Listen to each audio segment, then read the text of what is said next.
રાજકોટ મહાનગરપાલિકા દ્વારા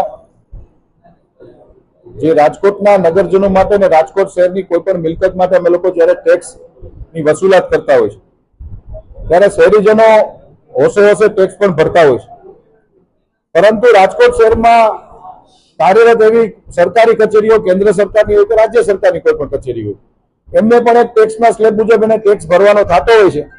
તો ગઈકાલે મારા દ્વારા માનનીય ડીએમસી નંદાણી સાહેબ અને મહેકમ શાખાના આસિસ્ટન્ટ કમિશનર ધડુક સાહેબને મેં સૂચના આપી છે કે ક્રમશઃ જે સરકારી કચેરીઓનો જે ટેક્સ બાકી છે આ ટેક્સ વસૂલવામાં આવે.